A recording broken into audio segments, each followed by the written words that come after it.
આપણે વાત કરતા હતા ધોરણ 9 વિષય વિજ્ઞાન ચેપ્ટર નંબર 8 ગતિ. છેલ્લે આપણે દાખલા જોયા હતા. ત્યાર પછી છે આલેખનું મહત્વ. આલેખનું મહત્વ શું કામે છે? તો વિદ્યાર્થી મિત્રો આલેખ ઉપરથી તમે નિર્ણય લઈ શકો. દાખલા તરીકે આલેખ, દાખલા તરીકે તમે જો મેચ જોતા હો તો મેચમાં ખબર છે કે ગ્રાફ આવતો હોય આલેખ. એમાં x અક્ષ આને કહેવાય y અક્ષ.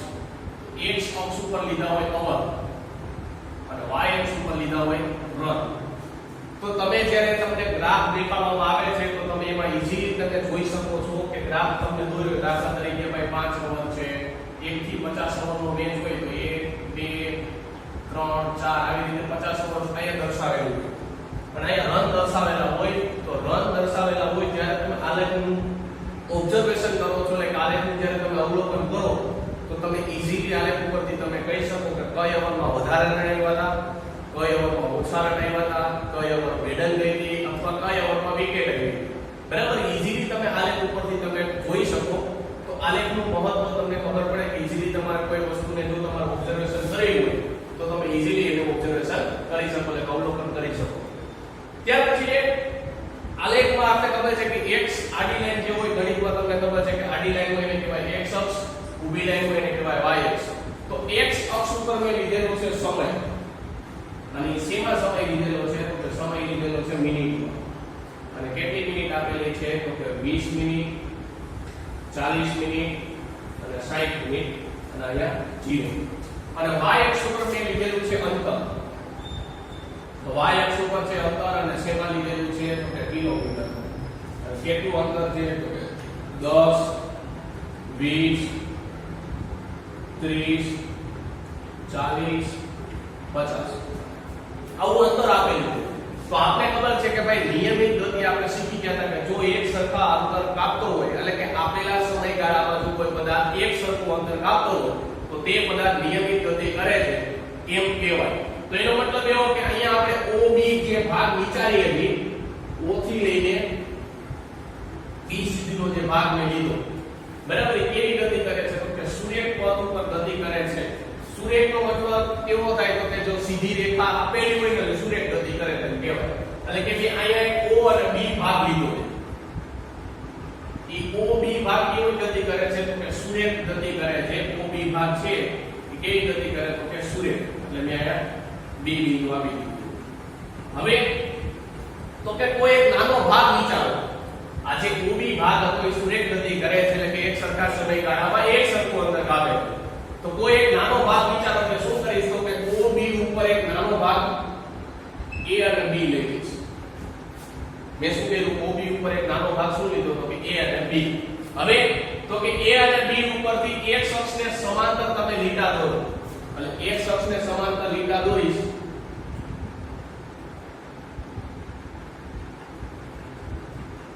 બરાબર, અને B ઉપરથી તમે એક અક્ષને સમાંતર લીટા દોરો.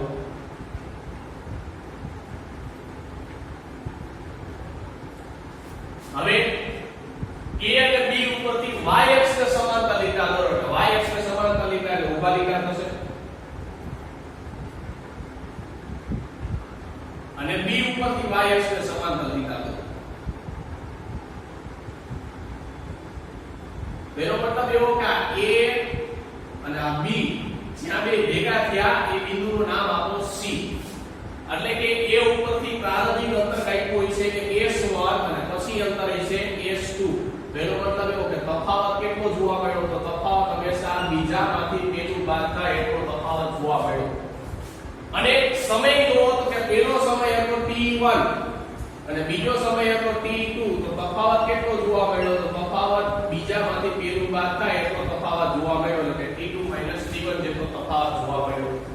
હવે તો કે આના ઉપરથી જો આપણે અંતર જોતું હોય એનો મતલબ એવો કે અંતર કેટલું મળશે? સોરી, વેગ કેટલો મળશે? તો કે વેગ આપણે ખબર છે કાપેલું અંતર, એટલે કે વેગનો ફેરફાર કેટલો થયો, અંતરનો સ્થાનાંતર. તો કે S2 - S1 જેટલો ફેરફાર થયો, એટલે કે વેગમાં ફેરફાર થયો S2 - S1. અને સમયમાં કેટલો ફેરફાર થયો? તો સમયમાં થયો T2 - T1. એટલે તમને વેગ મળી ગયો S2 - S1 છેદમાં T2 - T1. આટલો વેગ તમને મળી ગયો. હવે તો કે આલેખ પાસે કેટલાનો ખૂણો આંતરે? ખૂણો હંમેશા દર્શાવવા માટે ખૂણાનો ત્રિકોણનું મૂલ્ય દર્શાવવું હોય તો થીટા વપરાય. અને થીટા અને વિષમ ઘડીમાં નું આંતરે છે વિષમ ઘડી અને સમઘડી. બે શબ્દ સમજી લ્યો. સમઘડી કોને કહેવાય અને વિષમ ઘડી કોને કહેવાય? તો કે જો ઘડિયાળની દિશામાં ગતિ કરે, ઘડિયાળની દિશામાં જો ગતિ કરતો હોય તો એ ગતિને કહેવાય સમઘડી. અને ઘડિયાળની દિશાની વિરુદ્ધ દિશામાં જો ગતિ કરતો હોય તો વિષમ ઘડી કહેવાય. સમઘડી એટલે ઘડિયાળની દિશામાં, વિષમ ઘડી એટલે ઘડિયાળની વિરુદ્ધ દિશામાં. તો અહીં ખૂણો કેટલાનો આંતર છે? તો કે થીટા માપનો ખૂણો આંતર છે. અને કઈ દિશામાં? તો કે વિષમ ઘડી દિશામાં, એટલે મીન્સ કે ઘડિયાળની વિરુદ્ધ દિશામાં આંતરે છે. અને જો ઢાળનું મૂલ્ય જોતું હોય તો ઢાળનું મૂલ્ય રેખાખંડ આ AB છે એટલે ઢાળનું મૂલ્ય એટલે ઢાળ શેના માટે દર્શાવાય? તો m વડે દર્શાવાય. કેટલું હોય? તો કે ઢાળનું મૂલ્ય tan થીટા જેટલું હોય. જે દસમામાં તમારે ટ્રિગોનોમેટ્રિક ફંક્શન આવશે એટલે કે ત્રિકોણમિતીય પ્રતિવિધ એમાં તમને ઢાળનું મૂલ્ય આવશે. ઢાળને શેના વડે દર્શાવાય? m વડે. અને કેટલું હોય? તો કે tan થીટા જેટલું હોય. એટલે કે અહીંયા જેટલું ખૂણો આંતરે એટલું ઢાળનું મૂલ્ય થાય. ત્યાર પછી તમને એક દાખલો આપેલો છે, સમય અને અંતર આપેલું છે. 0 સમયે કેટલું અંતર કાપે? તો કે 0 મીટર. એ 2 સમયે 2 સેકન્ડે તો 1, 4 સેકન્ડે 4 મીટર, 6 સેકન્ડે 9 મીટર, 8 સેકન્ડે 16 મીટર, 10 સેકન્ડે 25 સેકન્ડ, 25 મીટર, 12 સેકન્ડે 36 મીટર. તો આનો તમારે આલેખ દર્શાવવાનો છે. આલેખ દર્શાવ્યા પછી તમારે થોડા ઘણા ચર્ચા કરવાની છે કે શું કહેવા માંગે છે આલેખ. તો સૌપ્રથમ આપણે ખબર છે કે ભાઈ x અક્ષ ઉપર શું લેવાનું હોય? તો કે સમય. એટલે x અક્ષ ઉપર મેં સમય લઈ લીધો છે, નામ આપી દીધું x અક્ષ. અને y અક્ષ ઉપર મેં લીધેલું છે અંતર, અને y અક્ષ ઉપર લીધું છે અંતર. સમય શેમાં લીધો છે? તો કે સમય લીધો છે સેકન્ડમાં. અને અંતર શેમાં લીધેલું છે? તો અંતર લીધેલું છે મીટર.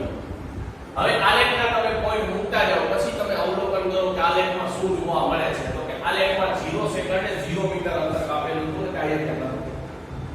પછી એવું કે છે 2 સેકન્ડે 1 મીટર અંતર કાપતો હતો. એટલે કે 2 સેકન્ડ 1 મીટર કાયમ કહી શકાય આટલું અંતર કાપતો. પછી 4 સેકન્ડે 4 મીટર અંતર કાપતો હતો. 4 સેકન્ડ એટલે 4 કે કાયમ કે કાપશે ને 4 સેકન્ડે 4. 6 સેકન્ડે 9 મીટર અંતર કાપે એટલે 6 સેકન્ડ અહીંયા 9 કે કાંઈ આવશે ને અહીં ભેગા થશે એટલે 6 સેકન્ડે 9 મીટર. 8 સેકન્ડે 16 મીટર કાપે એટલે 8 સેકન્ડ કાંઈ અને 16 એટલે 15 ઉપર સેજ આવે એટલે આ બાજુ કે ભેગા થશે 8 એટલે આ બાજુ. પછી 10 સેકન્ડે 25 મીટર અંતર કાપે છે એટલે 10 સેકન્ડ આયા અને 25 એટલે આ ભાગ. 10 સેકન્ડે 25 એટલે આ બાજુ કે આવશે. અને પછી છે કેટલું કે છેલ્લે તો 12 સેકન્ડે 36 કિલોમીટર અંતર કાપશે એટલે 12 આય અને 36 એટલે 35 પછી 36 આવે એટલે આ બાજુ કે ભેગું થશે. હવે તો કે આલેખને જોડી દો તો 0 1 2 આપણી પાસે વિદ્યાર્થી મિત્રો ગ્રાફ પેપરનો એટલે સરખો આલેખ નો આવે પણ બને ત્યાં સુધી ટ્રાય કરીએ કે આલેખનું મૂલ્ય સરખું મૂકવાનું. એનો મતલબ એવો કે આલેખ સુરેખ નથી મળતો. આમાં કેમ આલેખ સુરેખ હતો? એનો મતલબ એવો થાય કે નિયમિત ગતિ કરે. પણ અહીંયા તમે જો વિદ્યાર્થી મિત્રો અવલોકન કરો તો આલેખ સુરેખ નથી. સતત એની ઝડપમાં વધારો થાય એટલે કે જો સ્પીડ વધે એની ઝડપ.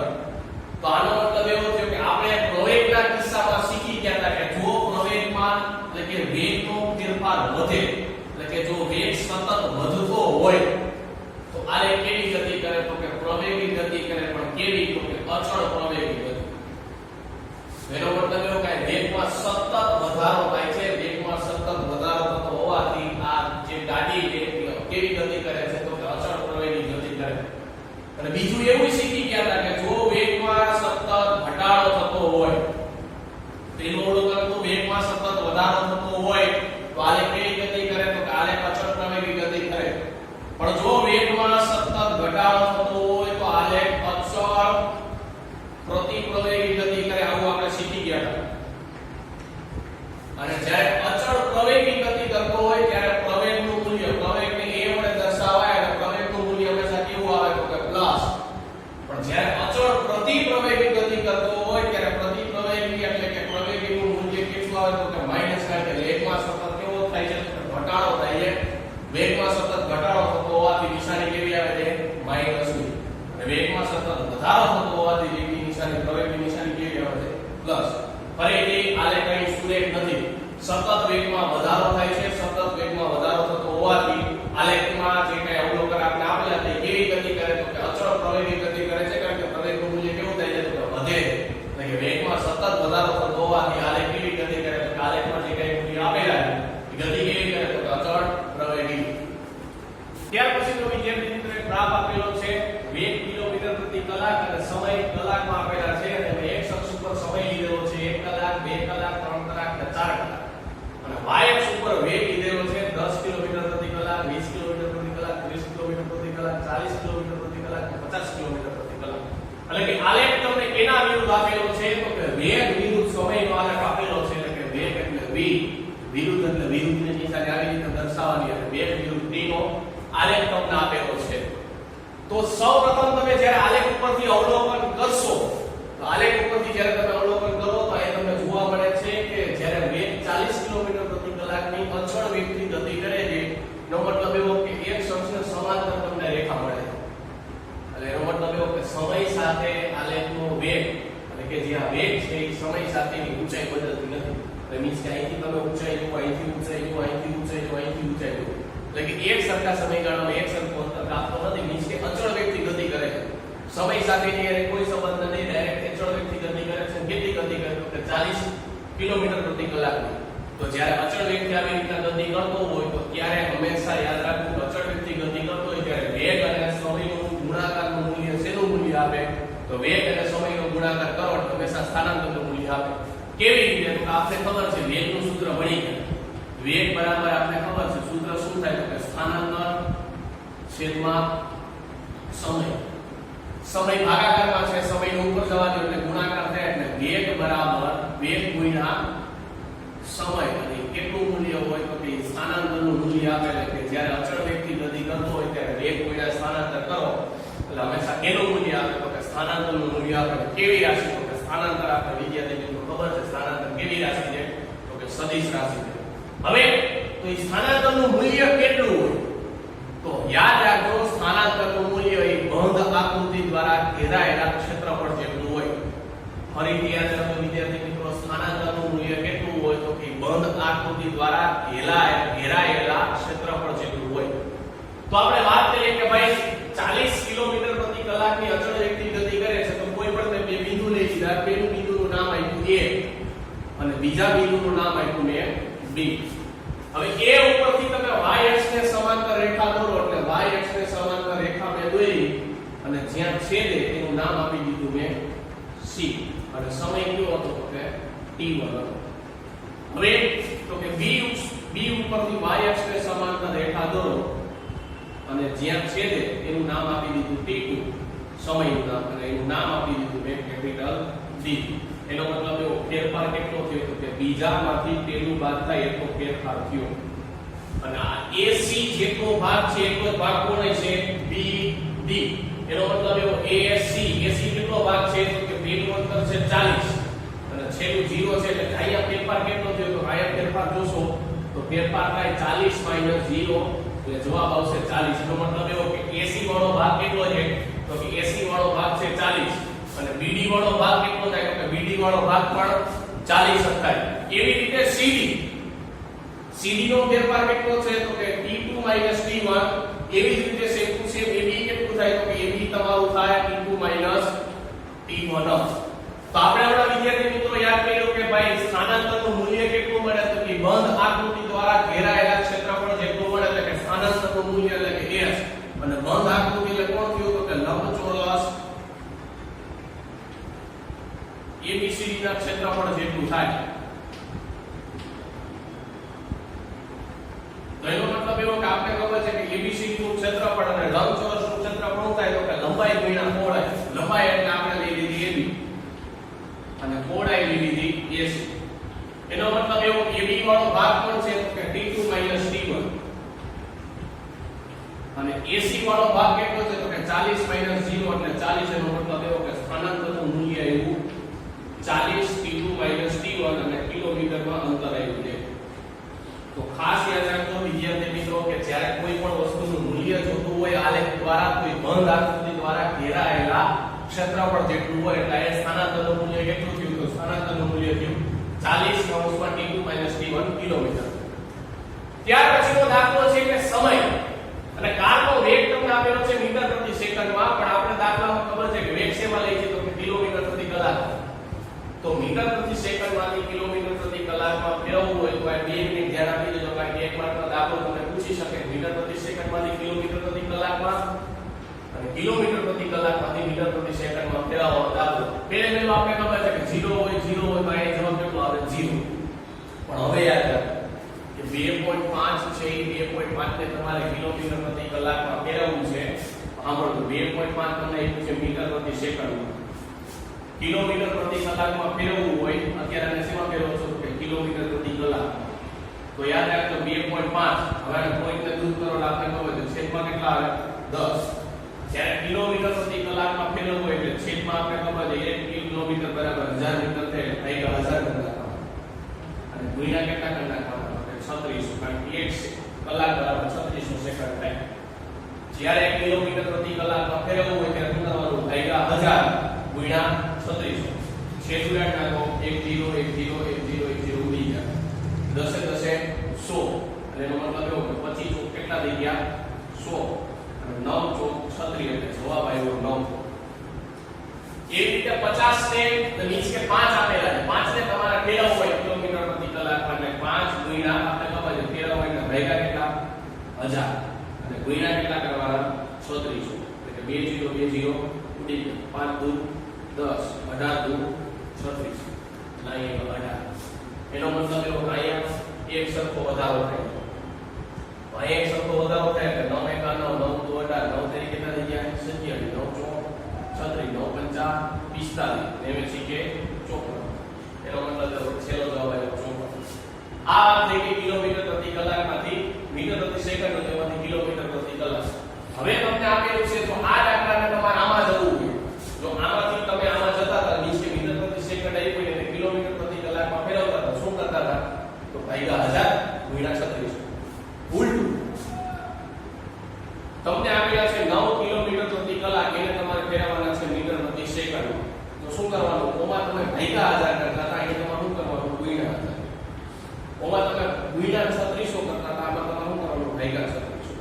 2 0 2 0 ગયા 9 ચોક 36 10 ભાગ્યા 4 10 ભાગ્યા 4 એટલે જવાબ આવશે 2.5. એટલે જ્યારે મીટર પ્રતિ સેકન્ડમાંથી કિલોમીટર પ્રતિ કલાકમાં જવું હોય તો ભાગ્યા તમારે 1000 કરવાના ગુણ્યા 3600. પણ આ કિસ્સામાં શું કરવાનું ગુણ્યા તમારે 1000 કરવાના ભાગ્યા 3600 એટલે તમને મીટર પ્રતિ સેકન્ડમાં મળી જાય.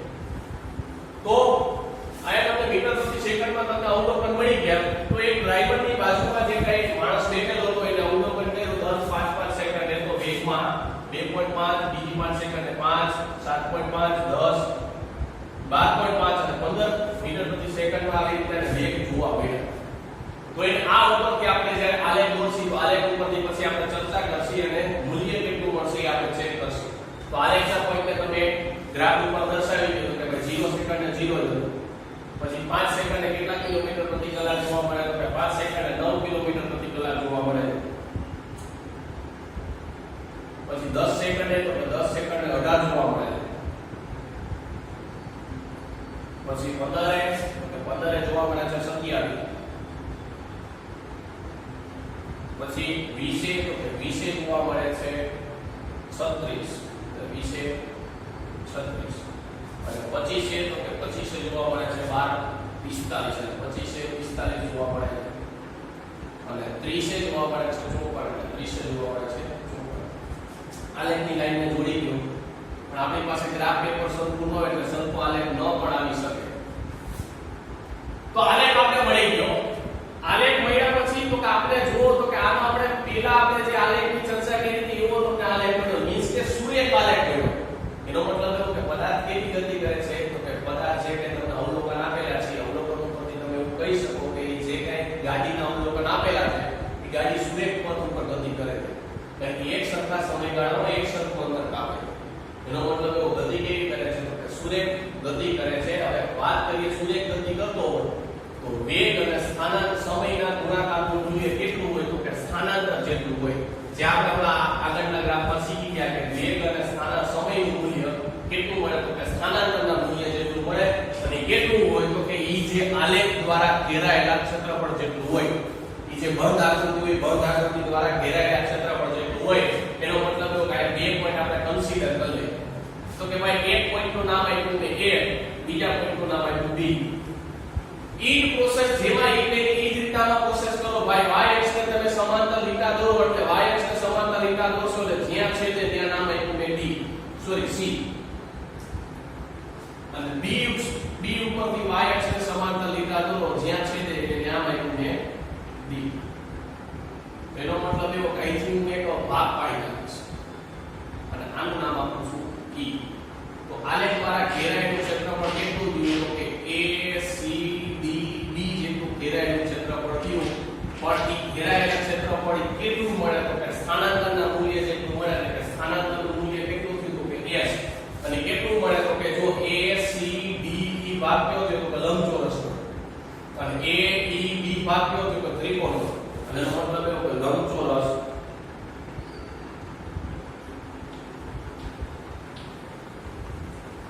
ચોરસ કયો ભાગ કયો તો કે A C D E નું ક્ષેત્રફળ વત્તા ત્રિકોણ કયો મળ્યો તો કે ત્રિકોણનું ક્ષેત્રફળ A B E નું ક્ષેત્રફળ. એનો મતલબ એવો લંબચોરસનું ક્ષેત્રફળ શું થાય તો કે લંબાઈ ગુણ્યા પહોળાઈ એટલે લંબાઈ લીધી A, પહોળાઈ લીધી AC એટલે A E ગુણ્યા AC પ્લસ અને ત્રિકોણનું કાટકોણ ત્રિકોણનું તમે 9મા ધોરણમાં શીખી ગયા છો કે 1/2 પાયો ગુણ્યા 2 અને 8મા ધોરણમાં પઢાવું એટલે પાયો એટલે થયું A અને 2 એટલે થયું BE.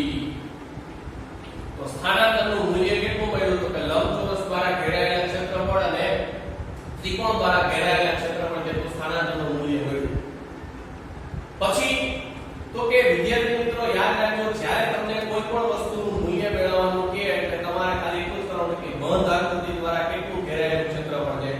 એ બંધ આકૃતિ દ્વારા જેટલું ઘેરાયેલું ક્ષેત્રફળ હોય તમને જે બે રાશિ હોય બે રાશિનો ગુણાકાર કરો એટલે તમને મળે. ત્યાર પછીનો છેલ્લો પ્રશ્ન છે કે નિયમિત પ્રવેગી ગતિના સમીકરણો આપો. નિયમિત પ્રવેગી ગતિના કે જ્યારે કોઈ પણ પદાર્થ અચળ પ્રવેગી ગતિ કરતો હોય તેના માટેના ત્રણ સમીકરણો છે. આજે આપણે ત્રણ સમીકરણો ખાલી આપણે જોશી. આના પછીના નેક્સ્ટ લેક્ચરમાં ત્રણ સમીકરણની આપણે સાબિતી મેળવશું. જે બહુ મોસ્ટ આઈએમપી ક્વેશ્ચન કહેવાય કારણ કે પરીક્ષાની દ્રષ્ટિએ એમાંથી કોઈ પણ એક સૂત્રની તારવણી પૂછી શકે. આજે આપણે ત્રણ સૂત્ર જોઈએ તો કે પહેલું સૂત્ર છે વેગ અને સમયનું સાંકળનું સૂત્ર. એટલે કે વેગ અને સમય વચ્ચેનો સંબંધ દર્શાવતું સૂત્ર.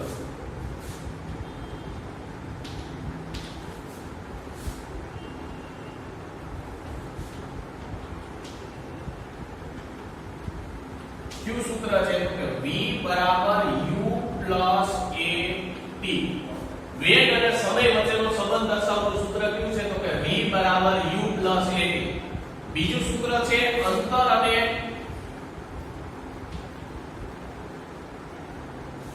સમય વચ્ચેનો સંબંધ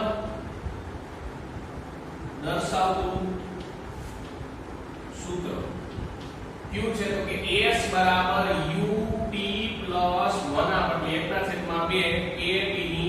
2 ઘાત. એટલે કે અંતર અને સમય વચ્ચેનો જે સંબંધ દર્શાવતું સૂત્ર કયું છે તો કે s બરાબર ut પ્લસ 1/2 અને ત્રીજું સૂત્ર છે અંતર અને પ્રવેગ વચ્ચેનો અંતર અને વેગ વચ્ચેનો સંબંધ દર્શાવતું સૂત્ર ક્યુ છે તો કે v નો સ્ક્વેર માઈનસ u નો સ્ક્વેર બરાબર 2as. એટલે કે અંતર અને વેગ વચ્ચેનો સંબંધ દર્શાવતું સૂત્ર v નો 2 ઘાત અને u ની 2 ઘાત બરાબર 2as. કે જ્યાં આ બધાય સમીકરણની વાત કરીએ તો કે જ્યાં v બરાબર કોણ છે તો કે અંતિમ વેગ, u બરાબર કોણ છે તો કે પ્રારંભિક વેગ, t બરાબર કોણ છે તો કે સમય, a બરાબર કોણ છે તો કે પ્રવેગ, s બરાબર કોણ છે તો કે t સમય દ્વારા કપાયેલું અંતર. તો વિદ્યાર્થી મિત્રો આજે જેટલા આપણે ગ્રાફ જોયા છે એ અને સમીકરણો તમને વિડિયોના એન્ડમાં બધા પ્રશ્નો તમને મળી જશે. એ તમારે તમારી ફેસબુકમાં સારા